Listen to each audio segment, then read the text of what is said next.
중국의 노자라는 현자는 천도는 공평무사하여 언제나 착한 사람의 편을 든다 하는 말을 했습니다. 여러분, 이 말을 들을 때 어떤 느낌이 드십니까? 당연한 말 아니야? 하는 느낌이 든다면 여러분은 참 행복한 분들입니다. 일이 마음먹은 대로 잘 되고 사는데 별 어려움이 없다는 의미죠. 그런데 우리 대부분은 현자들의 이런 말을 들으면 왠지 속에서 반감이 올라옵니다. 뭐야? 그럼 어려움 겪고 사는 나는 착한 사람이 아니라는 말이야? 나도 나름대로는 착하게 살려고 애쓰는데 왜 유독 나한테만 이런 어려움들이 생기는 거야?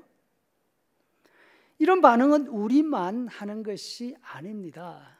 공자에 아끼는 제자 가운데 안회라는 사람이 있었습니다.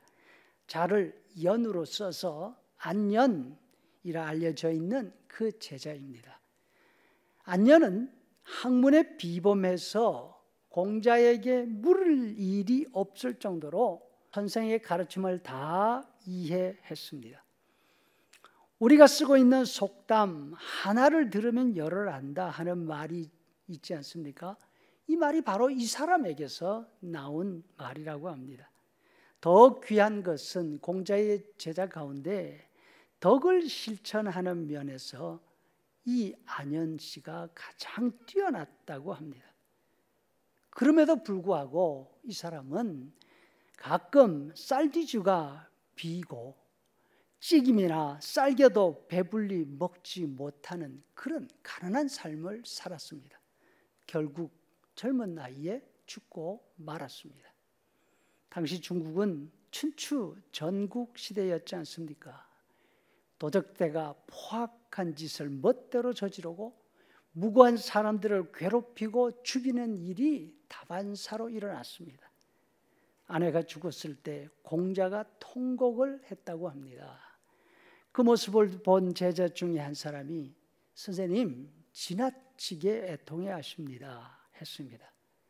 공자가 대답했다고 합니다. 내가 이 사람을 위해서 애통해 하지 않으면 도대체 누구를 위해서 애통하겠느냐?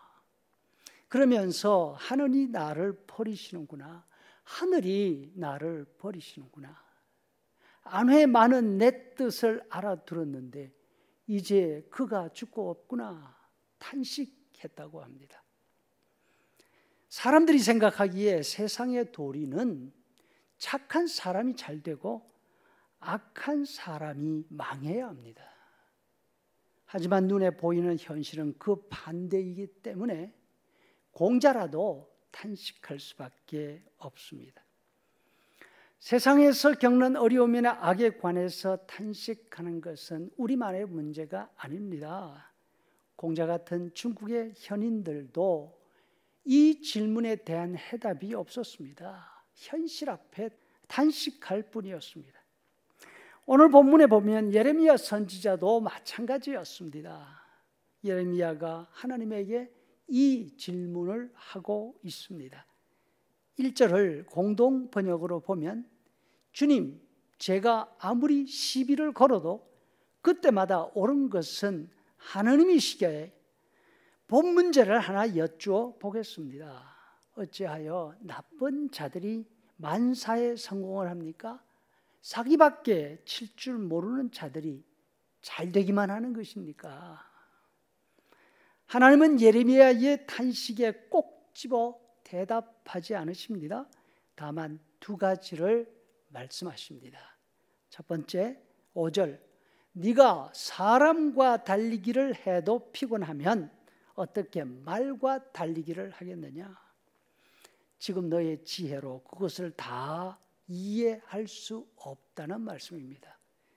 두 번째로 6절 그렇다. 바로 네 친척, 네 집안 식구가 너를 배신하고 바로 그들이 너의 뒤에서 소리질러 너를 욕한다. 이것이 예레미야가 지금 살고 있는 세상의 모습이라는 말씀입니다. 우리가 기억해야 하는 사실이 있습니다. 우리는 지금 천국에 살고 있는 것이 아닙니다. 세상에 살고 있는 것입니다. 세상에 사는 우리는 악한 세상을 보면서 선택할 수 있는 것이 두 가지입니다. 아, 세상 살려면 저렇게 하는 거구나 판단하고 세상과 똑같은 모습으로 살아가는 것입니다. 아니면 우리는 세상과는 다른 하나님의 사람인 사실을 기억하면서 하나님을 바라보고 하나님의 도우심을 기다리는 것입니다. 세상 악은 우리가 해결할 능력도 해답도 없으니까 하나님을 바라볼 수밖에 없게 되는 것입니다. 다음으로 우리는 세상 악을 보면서 고통하지만 하나님이 이러한 세상 악을 우리 눈앞에서 당장 없애주시지 않는 또 다른 이유가 있습니다. 그것은 바로 세상을 위해서가 아니라 우리를 위해서입니다. 하나님이 세상 악을 당장 심판하신다면 우리 자신들은 어떻게 되는 것일까요? 우리 자신들은 하나님의 그 심판을 면할 수 있을까요? 하나님께서 세상 악을 당장 심판하시지 않는 이유는 우리를 불쌍히 여기시기 때문입니다. 세상 속에서, 악한 세상 속에서 원망하면서 있지만 그 세상의 악한 모습 안에 우리도 살아가고 있지 않습니까?